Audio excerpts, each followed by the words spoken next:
안녕하세요. 와류기 공부 39강 시작하도록 하겠습니다.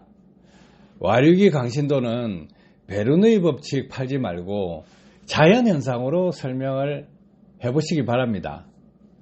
흡기 와류기가 과급한다고? 어떻게 할까요? 과급이 될까요? 관을 통해서 유체가 이송될 때 A1, P1 이꼴 A2, P2 이런 거 기본적이죠. 광경의 압력과 그리고 단면적 이 부분들에서 유체가 얼마나 이송될 것이냐, 그 부분은 단면적 곱하기 루트 P입니다. 밀도나 이런 걸 다 제외하고요.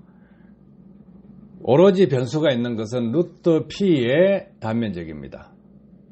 그래서 그런 부분 복잡하게 설명하면 어려울 거 아니에요? 일반 사람도 이해하기 어렵고 수식을 가지고 백날 설명해봐야 무엇하겠냐 이거죠.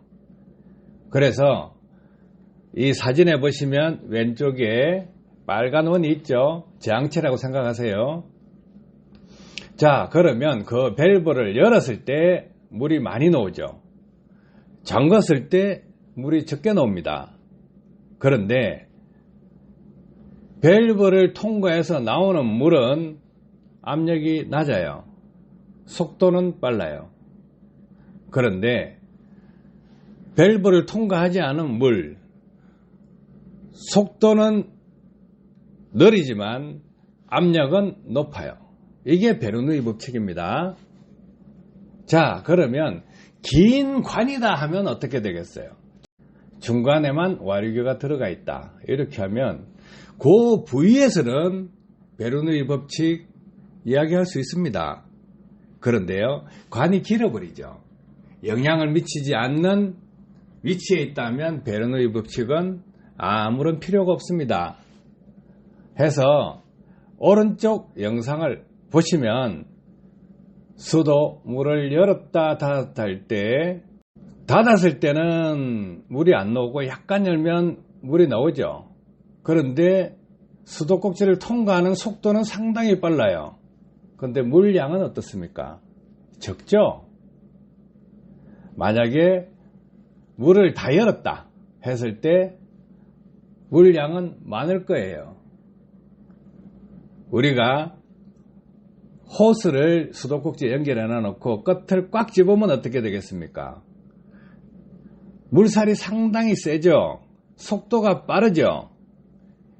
그런데 그렇게 꽉 집은 상태에서 물을 받아보세요.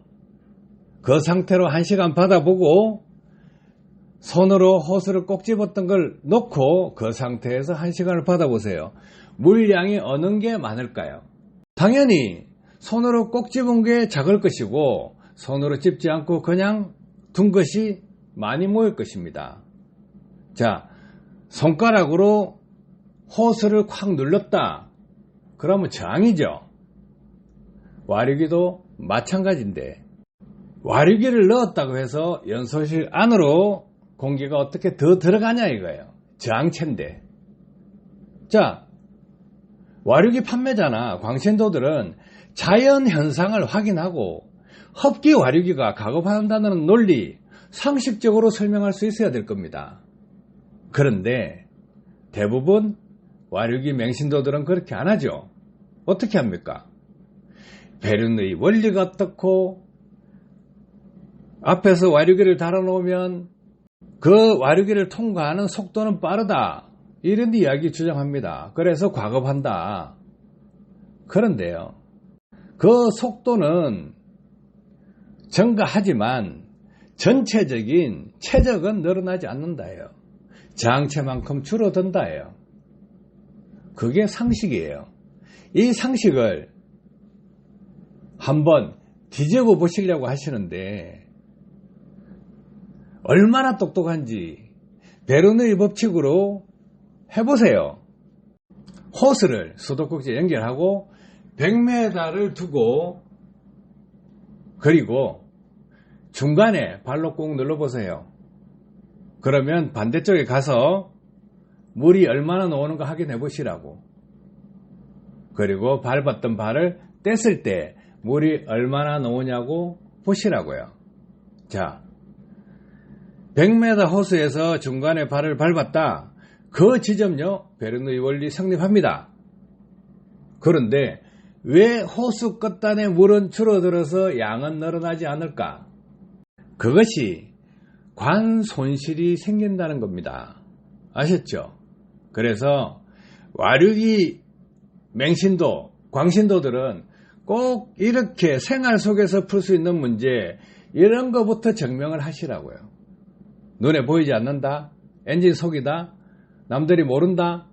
그래서 말도 안 되는 이론을 가지고 갖다 붙이고 맞니 올리 하고 있지만 50대 주부들, 초등학생들도 수도꼭지를 열면 물이 나온다. 근데 조금 잠그면 물 속도는 빠르다. 그런데 양은 적다. 확 열면 물 속도는 느리지만 물 양은 많다. 이 정도 압니다. 그 상식, 자연의 법칙 위배하면 안 되겠죠. 베르누이 법칙이 뭡니까? 에너지 보존의 법칙입니다. 이 부분 모르시면 초등학교를 가든지 중학교를 가든지 고등학교를 가든지 한 번 더 가세요. 복잡한 수식 가지고 설명드리면 서로 논쟁이 되기 때문에 이렇게 쉽게 눈높이 맞춰서 설명을 드리니까 이 부분이 해결된다 그러면 그 다음 단계를 공부하시기 바랍니다. 아시겠죠? 도움 되셨길 바랍니다. 감사합니다.